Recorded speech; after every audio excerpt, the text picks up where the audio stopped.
Good morning! This is the Chinelas Chronicles.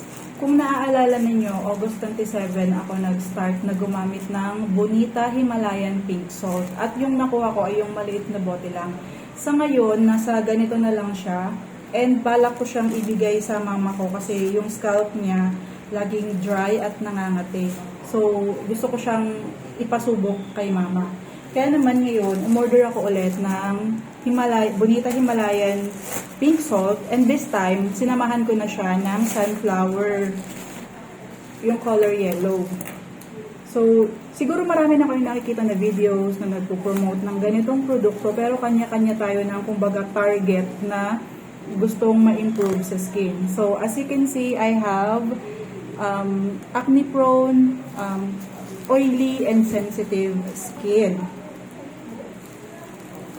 So, recently nga, nagbe-breakout ako bukod sa stress, puyat, kasi nga kaka-engage. Although, in-enjoy ko naman. So, dadatnan na ako, kaya meron na naman akong breakout. Ang maganda pa, kung napapansin nyo, di ba nung Friday, nag-post ako, may 3 tad-tad dito. Nag-fade na siya.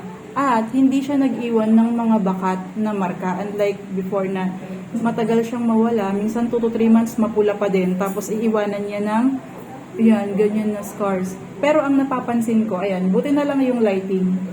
Yung dito, mababaw na. So itong part na lang to ang malalim. Samantalang nung nag-umpisa ako, ganito siya. Ayan mabababaw na din. So ayan nakikita nyo na mismo. Ito, nawawala na yung dito mabababaw na siya. Buti na lang nasa taas yung ilaw kasi walang yung paganyan. Kasi makikita nyo, dito, malapit nang mawala. Yung mga medyo malalalim na lang sa area na to, yung naiiwan, saka yung dito. Dito naman, meron lang na malaking peklat, yung iba, pawala na. So, ibig sabihin, sa akin effective siya.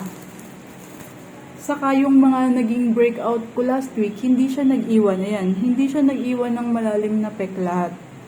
Kaya ibig sabihin, effective siya sa akin. Kaya gusto ko talaga tong ayan na siya ngayon.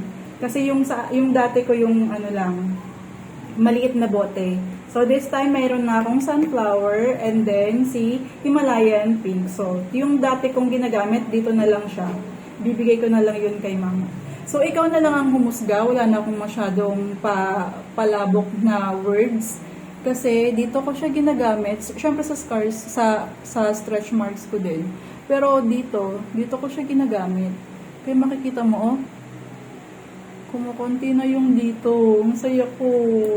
So, papatuloy ko pa yung paggamit ko nito. And let's see, update ko kayo. After a few weeks or a month siguro, kung tuluyan nang nawala yung nandito at bumabaw naman yung dito. Try nyo na din ang Bonita Himalayan Pink Salt at itong Bonita Sunflower Oil. Try it!